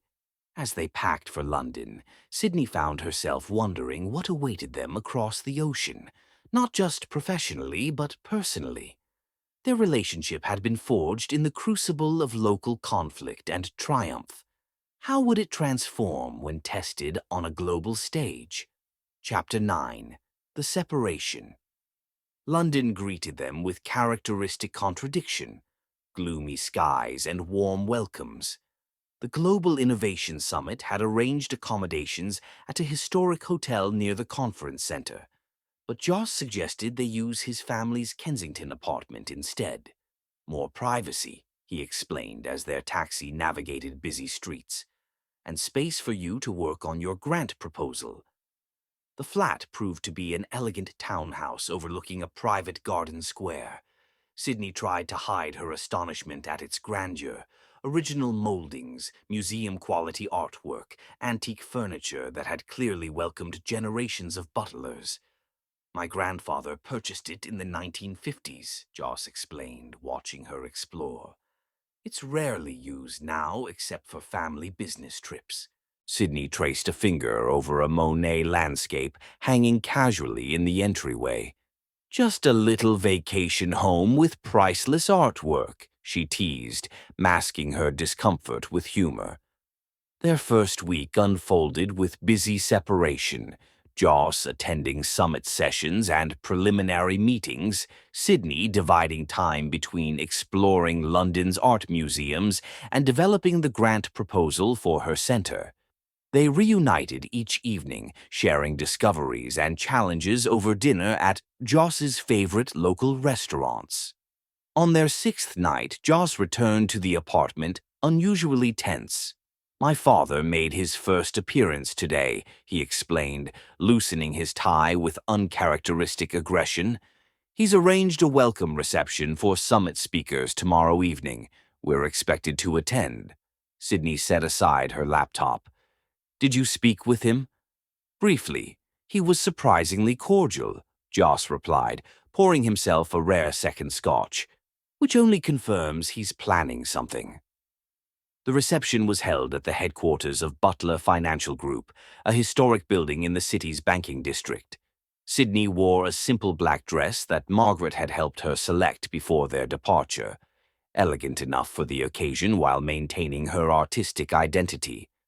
Ready? Joss asked as their car approached the illuminated building. Sydney squeezed his hand. Remember who you are. Lawrence Butler played perfect host, his charisma evident in the easy way he navigated between diverse guests. When he finally approached them, his smile appeared genuinely welcoming. Josiah, he greeted warmly, embracing his son with practiced affection. Your keynote has generated quite the buzz. He turned to Sydney with calculated charm. And you must be the remarkable Ms. LaRue. I've heard so much about your community work. Sydney accepted his extended hand with composed dignity. Mr. Butler, thank you for including me in the invitation. Please call me Lawrence, he insisted.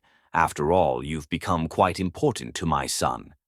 The conversation maintained pleasant surfaces, Lawrence demonstrating impressive knowledge of Sydney's arts center and recent exhibition. Yet beneath the courtesy, Sydney sensed careful assessment, a predator gauging weaknesses. You must join me for lunch tomorrow, Lawrence suggested as they prepared to move on. Both of you. My club makes an excellent Dover sole. Joss began to decline, but Sydney interjected smoothly. We'd be delighted. Excellent. Lawrence appeared genuinely pleased. My assistant will confirm details. As they circulated among other guests, Joss leaned close to Sydney's ear. That was unexpected. Know your enemy, Sydney replied quietly. I want to understand what we're dealing with. The lunch proved even more surprising. Lawrence arrived without entourage, maintaining charming conversation throughout the meal. He shared family stories that humanized Joss's childhood, asked thoughtful questions about Sydney's teaching philosophy, and spoke with apparent admiration about the Monroe Street development's innovative approach. You've transformed my son's perspective, Lawrence told Sydney over dessert, his tone seemingly sincere. I may have disagreed with the timing of certain decisions, but I cannot argue with the results. Horizon Tech's ethical development model is generating international interest. Joss maintained skeptical silence, but Sydney engaged openly, her background in navigating manipulative foster parents, helping her distinguish performance from authenticity. By meal's end, she had formed a clear assessment. Lawrence Butler was executing a carefully planned strategy, though its specific purpose remained unclear. That evening, Joss received an unexpected call. The summit organizers had added a panel discussion on balancing community needs with corporate interests. They wanted Sydney to participate, representing the community perspective alongside corporate developers. It's a tremendous opportunity, Joss observed after she agreed. The panel has global live-stream coverage. Sydney nodded, though uncertainty nagged. Strange timing, though. The program was finalized months ago. You think my father arranged it? Joss asked, connecting implications. It seems likely, Sydney acknowledged. The question is why. The answer emerged the following morning when Sydney received a personal email from Lawrence Butler. Its contents were both shocking and illuminating, an offer to fund a global expansion of her arts education model through the Butler Foundation, with one condition. She would need to relocate to the foundation's Swiss headquarters for a minimum 2-year development period. The message concluded with devastating clarity. This opportunity allows you to achieve your life's mission on a global scale. while giving Josiah space to secure his corporate legacy without personal distractions. Consider it a pathway where both of you can achieve your highest potential, separately. Sydney stared at the message, its elegant cruelty taking her breath away. The offer was genuine. Lawrence had clearly researched her work thoroughly enough to craft an opportunity perfectly aligned with her professional dreams. The separation it required was presented as mutual benefit rather than manipulative demand. Most disturbingly, it activated Sydney's deepest insecurities, that her relationship with Jose ultimately limited both of them, that their different worlds were fundamentally incompatible long-term. Jose found her still seated at the desk, staring at the computer screen. "Sydney, the car's waiting. Your panel starts in an hour." She wordlessly turned the screen toward him. Joss read quickly, his expression hardening with each line. "Divide and conquer," he said flatly. "Classic Lawrence strategy." "It's actually a remarkable opportunity," Sydney admitted quietly.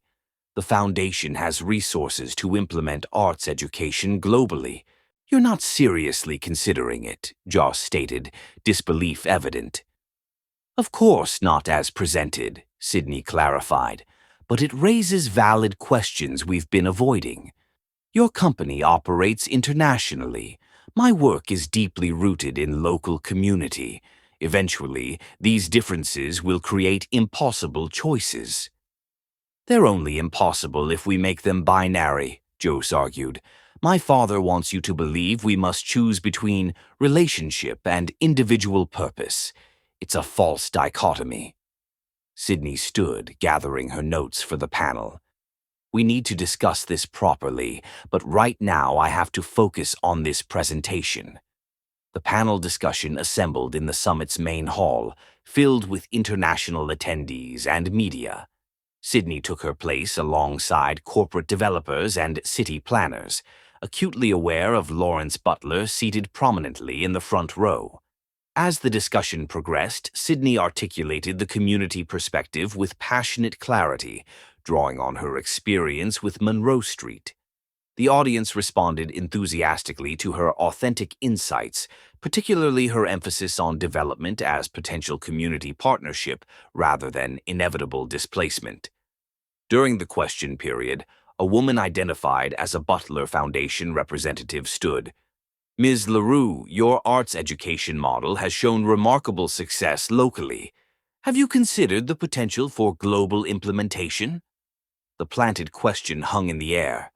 Sydney felt Lawrence watching intently, aware this moment represented his carefully orchestrated trap. A simple affirmative response would publicly establish her broader ambitions, creating the foundation for his separation strategy. Sydney took a measured breath before responding. "Arts education must be simultaneously universal and specific," she began thoughtfully.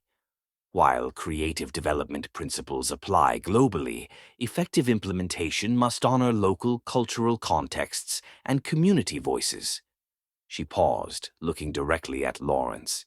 "This requires deep collaboration between educators and communities, between corporate resources and local knowledge, between seemingly different worlds that actually share fundamental values. The most powerful impacts happen not through isolation, but through genuine partnership." The room erupted in applause. Lawrence's expression remained impassive, but Sydney detected the slight tightening around his eyes that signaled recalculation. Joss was waiting backstage, his proud smile confirming he'd understood the layered meaning in her response. "Brilliantly handled." "We still need that proper discussion," Sydney reminded him. Their conversation unfolded that evening in the private garden behind the townhouse. Autumn leaves spiraled around them as they confronted questions most couples could postpone indefinitely. "My father's offer wasn't entirely wrong," Joss admitted reluctantly. "Horizon Tech is expanding internationally. The ethical development model will require global implementation." "And my work has always been local, community-centered," Sydney acknowledged. "These differences are real, Jose." But not insurmountable, he insisted. Technology allows remote leadership. Community models can be adapted across contexts. We can create flexibility neither of us could achieve alone.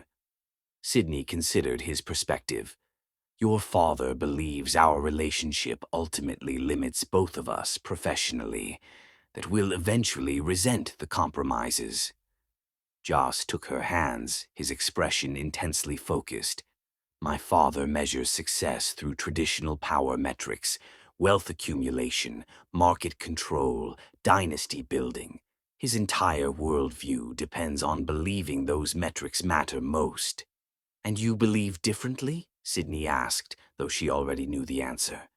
I believe the greatest success is building a life of meaning and purpose, Jose replied simply, which for me now includes loving you. The clarity of his perspective settled something within Sidney. Lawrence Butler's manipulations had forced them to confront important questions, but the answers were theirs alone to determine.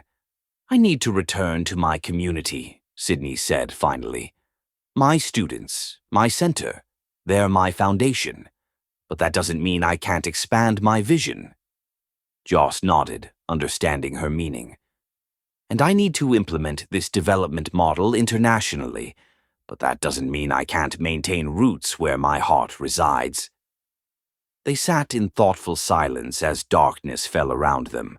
The path ahead wasn't perfectly clear, but they had affirmed something essential, their commitment to finding solutions that honored both relationship and individual purpose. So what do we tell my father? Jose asked eventually. Sidney smiled, a plan forming.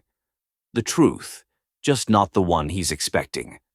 The summit's closing reception provided their opportunity.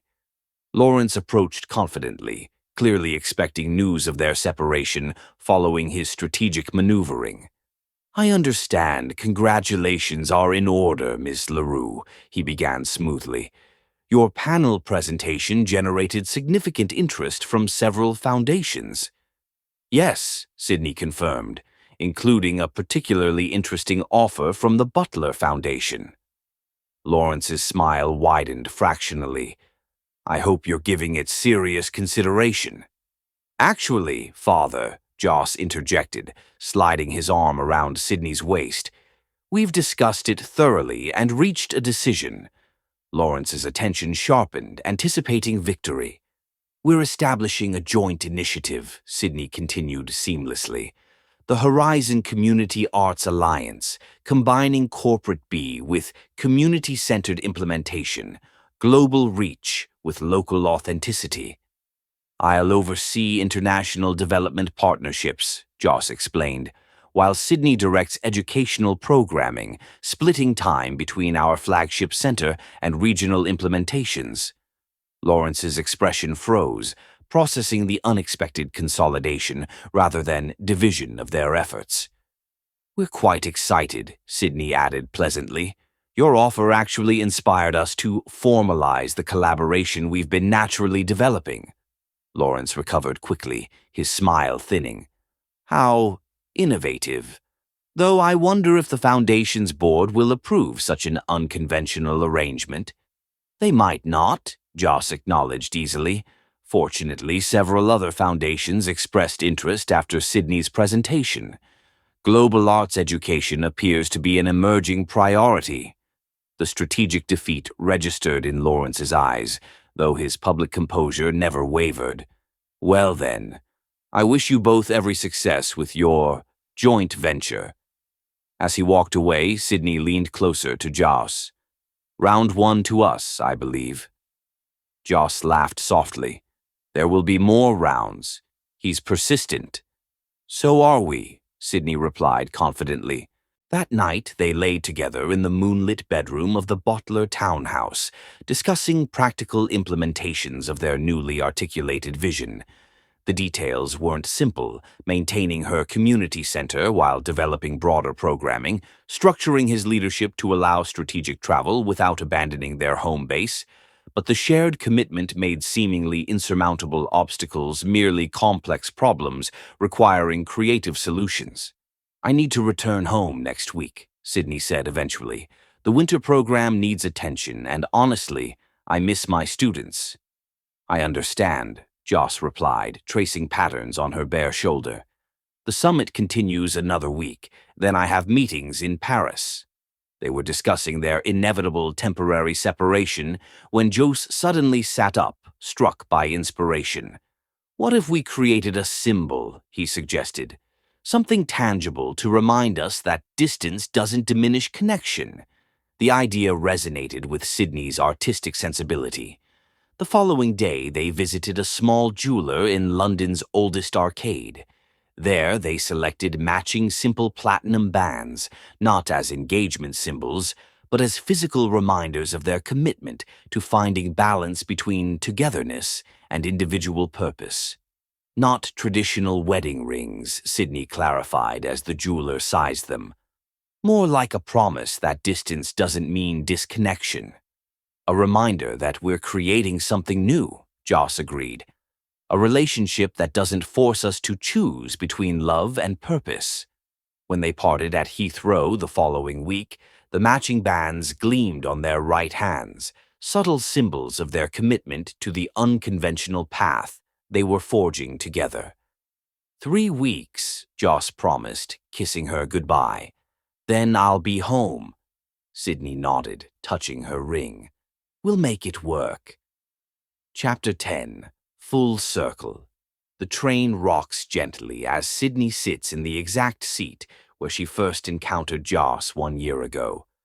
Rain patters against the windows, creating rivulets that trace unpredictable paths down the glass.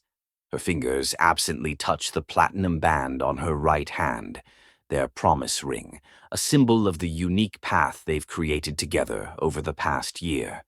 1 year. It seems impossible that so much could change in 12 short months. The Monroe Street project is now breaking ground, community input integrated into every aspect of its design. The lawsuit with Calvin Porter was settled last month, his development group agreeing to partner with Horizon Tech rather than oppose them. The Horizon Community Arts Alliance has secured funding from 3 major foundations, allowing Sydney's educational model to expand while maintaining its community roots. Most remarkably, Lawrence Butler has maintained a wary distance rather than continued opposition. Joss believes his father is studying their model, trying to understand its unexpected success.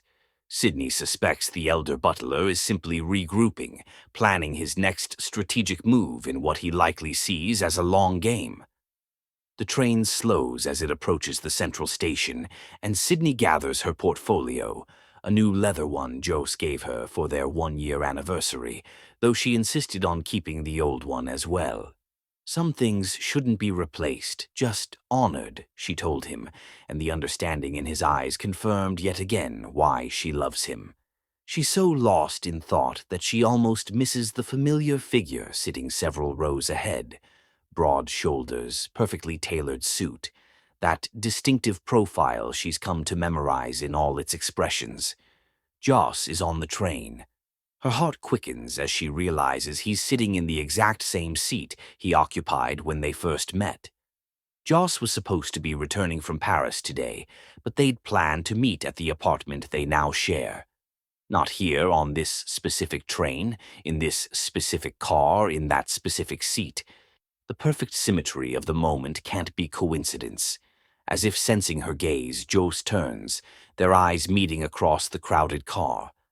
A smile spreads across his face, not the polished corporate smile he uses for business associates, but the real one, the one that crinkles the corners of his eyes and makes him look younger, more carefree. He pats his pockets with exaggerated concern, mimicking their first encounter with playful precision. Sydney's laugh bubbles up spontaneously, drawing curious glances from other passengers as she makes her way toward him. "Forget your wallet again?" she asks, sliding into the seat beside him. Joss's eyes dance with mischief and something deeper, more profound. "Actually, I have something for you this time." He reaches into his pocket and withdraws not a wallet but a small velvet box. Sydney's breath catches as he opens it, revealing a stunning emerald ring nestled against dark velvet. I deliberately chose this train, this car, this exact seat, Joss explains, his voice low with emotion. Because 1 year ago today, a remarkable woman paid my fare without expectation of return. That simple act of kindness changed everything.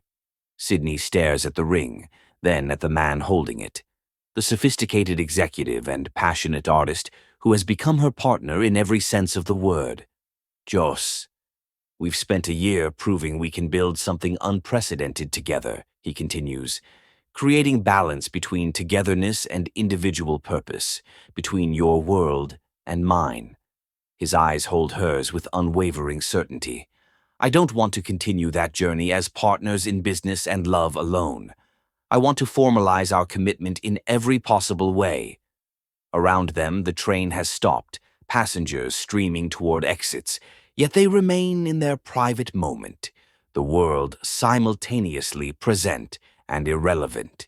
Sydney LaRue, Joe says, taking her hand, will you marry me?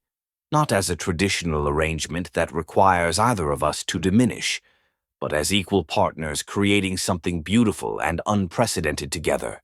Sydney's free hand rises to cover her mouth, emotions overwhelming her usual composure. This moment, in this specific location, represents everything their relationship embodies, the beautiful symmetry of a full-circle journey that has transformed them both. Yes, she whispers, then louder with increasing certainty. Yes. Joss slips the emerald ring onto her left hand, the platinum band remaining on her right, dual symbols of their unique path.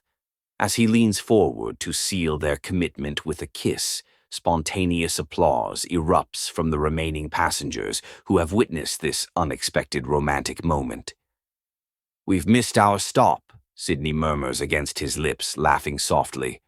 I don't care, Joss replies, drawing her closer. We'll find our way together. We always do. The train begins moving again, carrying them past their intended destination, but neither makes any move to pull the stop request. There's something perfectly appropriate about continuing beyond planned endpoints. Their relationship has always been about discovering unexpected destinations, rather than adhering to predetermined routes. In this moment, on this train where everything began, they are perfectly present. Two people who found each other against impossible odds, and created something neither could have imagined alone. A love that doesn't demand sacrifice but inspires growth. A partnership that values both individuality and connection. A journey that has only just begun. The cityscape blurs outside the windows as the train gathers speed, carrying them forward into a future they'll continue to create together. One moment, one challenge, one triumph at a time.